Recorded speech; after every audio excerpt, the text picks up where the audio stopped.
What we're going to look at today on the New Jersey is how I'm approaching the armaments, because even though this is not the World War II version of an Iowa class battleship, it's got a lot of armaments on it, and they're tiny and they have to be assembled. So let's just take a look at that and see how I'm approaching it. Okay, what I'm doing here is I'm cutting off the various armaments from the sprues. For instance, in this little cup, I have all the directors, fire control directors, and they also have some photo etch that goes on them. Each director will take at least 4 parts and 1 piece of photo etch. So I've separated those, and I separated them because I've been cleaning them up with files and sandpaper.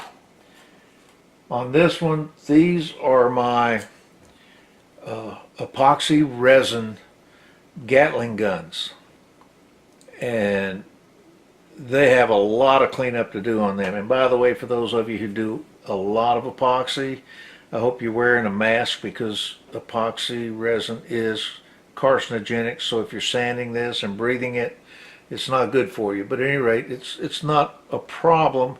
If you I wear a simple little filter. It's no big deal, just to keep it out of my lungs. So each one of these has a number of pieces, plus this photo etch. And I don't know if you'll be able to see this, or if it'll focus, or what it'll do. But this little bit of photo etch right here, you'll see there's 5 of them, I think. And whoops,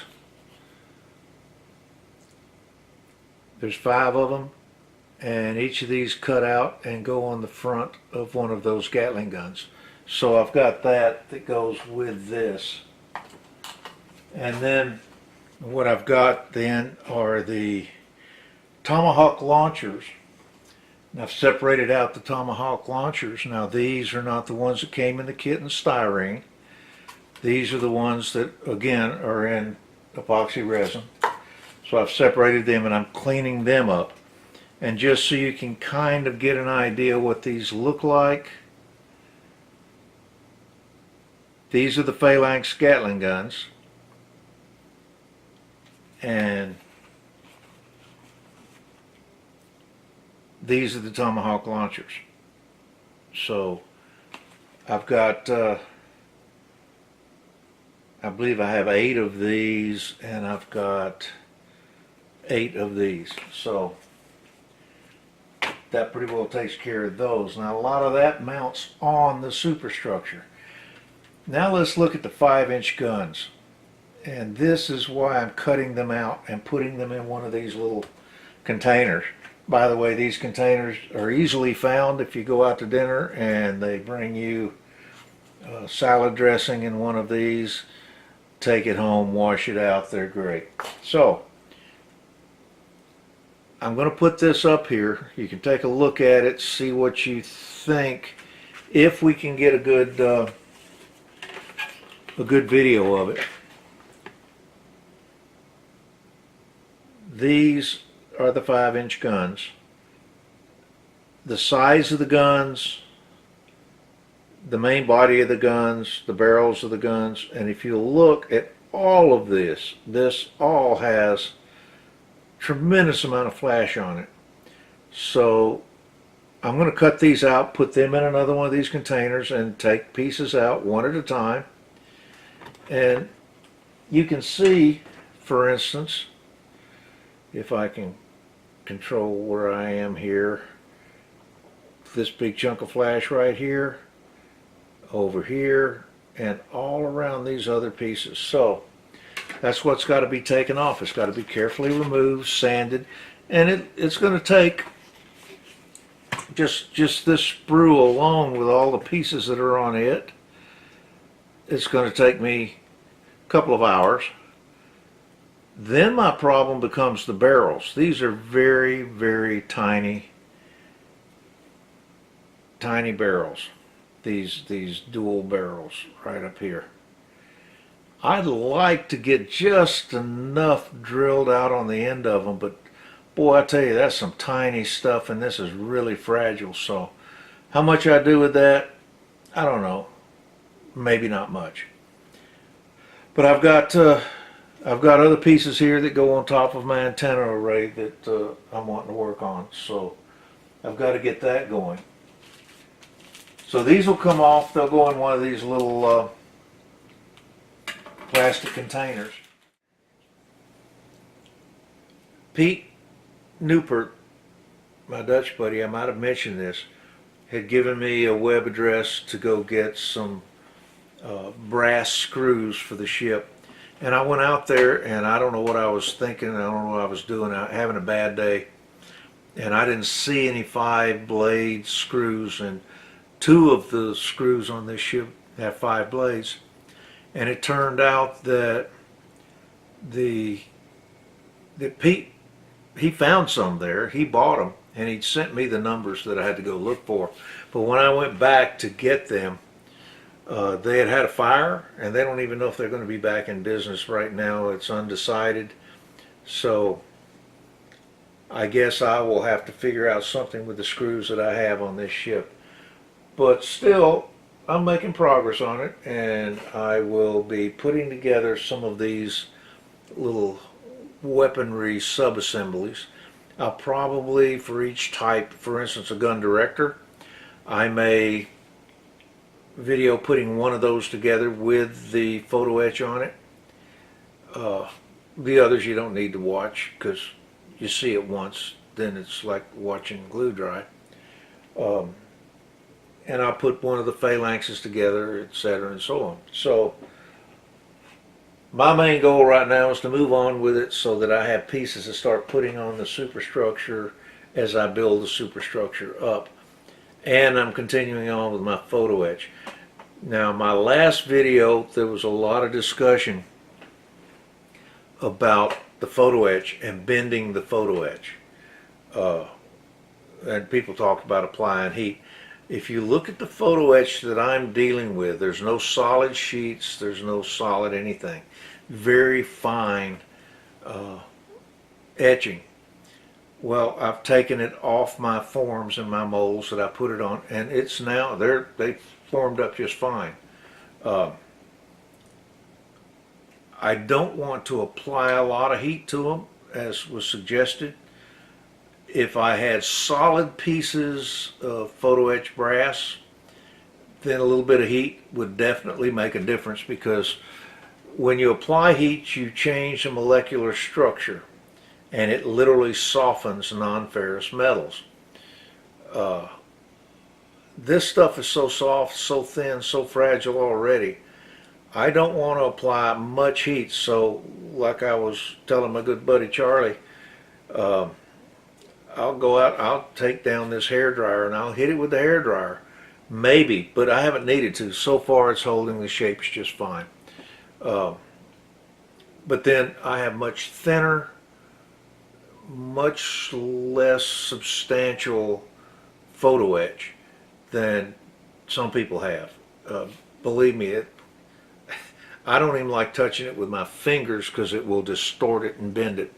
So I'll be doing some more of the photo etch, and I'll add some more to this video in just a little while when I come down here and start cleaning up and assembling weapon systems.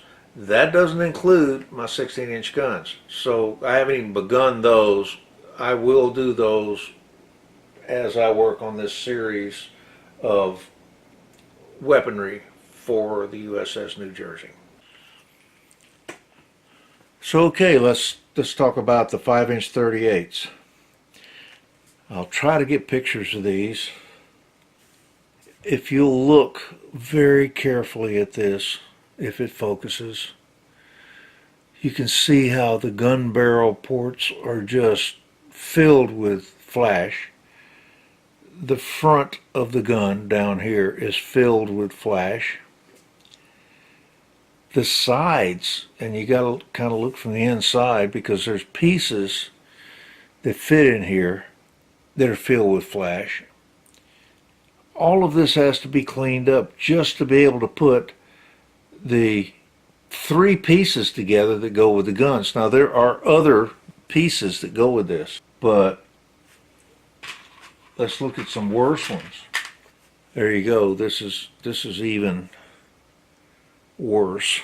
I think you can see that, just tremendous flash all around. So I've got to clean all that up, and I've got to clean it up for a pile of 5" 38s. So let's get to that, and I'll get back with you when it's time to put one of them together, because I'll show you how to put one together and then I'll do the rest. Okay, what I've been doing, I'll show you the first one. Try to bring this up as close as I can, and hang on a minute. Okay, I cleaned out where the barrels go through. I have cleaned out all of the remainder of this, because this is basically the foundation for everything else. Now, let me show you where I started. Okay, this is where I started out. Now, where the gun barrels come through is filled with flash. The sides, the back, look at this. Just look at the bottom of this, that whole piece of flash all around the bottom. Shouldn't even be there. So I have to work every single one of the, and by the way, if you look at this right here, there is a huge, that's flash. Most of that is flash. It needs to be trimmed away or the side pieces will not fit. So I've got a lot of work to do there. Now, so much for the camera flopping around and me being able to attempt to show you that.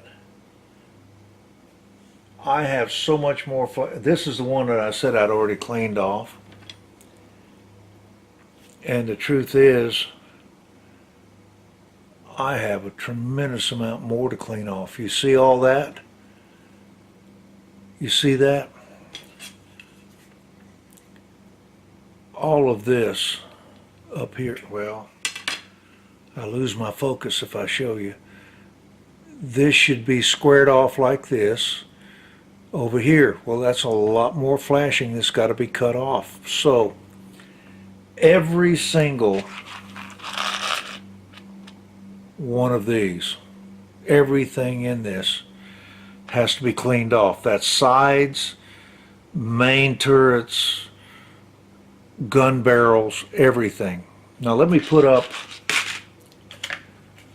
the instructions on how to build this, because frankly the instructions say that I should drill out the barrels. Well, first of all, before I can drill out any barrel, and I want you to see,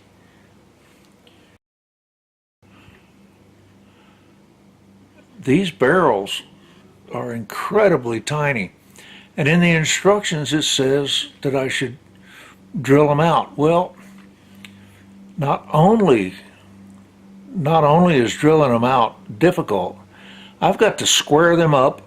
I've got to, there is no defined end to these barrels because of the way they were extruded. So I don't know how that's going to work, but I have already decided I'm not going to drill them out. I'm just going to try to square them up. I have so much more to do with this. It's every single one of these, all of these have to be cleaned up substantially before I could even go forward. As it is with the directors that I have back here, all of these resin parts that I have, they all have to be cleaned up. So I'll get on that, but quite frankly, it's going to be interesting to see how it comes out. Now, for my directors. Uh-oh. You are not going to see this very well. For the directors, these little tiny pieces are the antenna dishes that will collect all the data that allows a director to work properly. They're very tiny, they're irregular. There's not a one of them that came off of the sprues that didn't have major issues. They're not round. The holes in the centers are not in the centers. And yet these have to fit on the director. Well, I went out and I bought, may not be able to see these because it's black on black, but these are sequins. And they're exactly the same size as those dishes. The holes for the most part are, I mean, I can go through them and I can find the ones that are in the center. The only problem with these is they're faceted, whereas the dishes actually on the director aren't. My plan is to go ahead and put them on, use these, prime them, paint them, and when they're done, guess what? I don't think anyone will notice that they're faceted. And if they notice that they're faceted, they probably won't know whether that's accurate or not. I don't care. These are in far better condition, and I got a bunch of them to choose from, than the ones that came in the kit. So that's where I'm heading now, and I will get right back on those. Before I sign off on this video and upload it, I wanted to do a couple of shout outs and just pass along some information to a friend. First of all, a shout out for a new modeling community member that I've gone over and looked at his channel. Now, he may be new to YouTube, but he's a member of his local model club. He's obviously been modeling for a while because he does some beautiful work. His name is Craig Kukovica. I hope I got that pronounced right, Craig.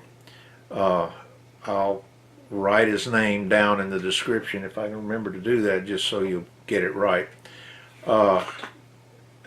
He's currently modeling a 1956 Chrysler 300B. Now, everybody has their own opinion about those Chrysler 300s.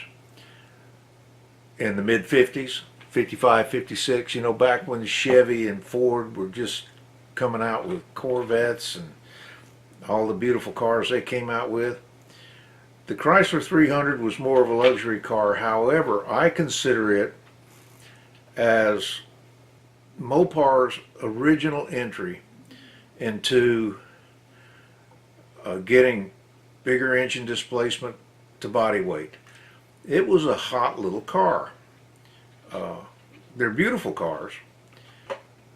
My uncle had one in Milwaukee, and he thought it was the most powerful car he'd ever driven. So, you know, they're really great cars, and right now Craig is doing a fantastic job getting his painted up and put together. So go check him out, follow his progress. Got a pretty good series going. So he doesn't have a lot of subscribers right now. I think you should subscribe. This is a guy that is going to put out some really good videos as time goes on, and is well worth watching.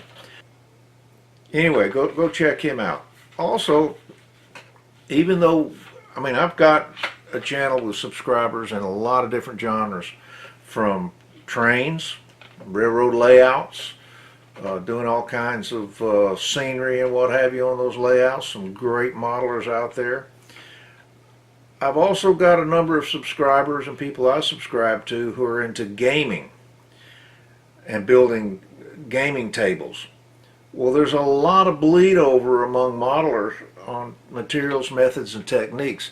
Well, go check out Terranscapes and go check him out. I'll put his name down here in the description as well. He's just finished an orc display board. Now I know a lot of you are going to say, well, I'm not interested in orcs and gaming, all that stuff. Look at his series on doing this orc display board up to the finished one. There is so much you can learn from this guy, and he learns from all of us. He subscribes to many of us just so he can see how other people are doing these things.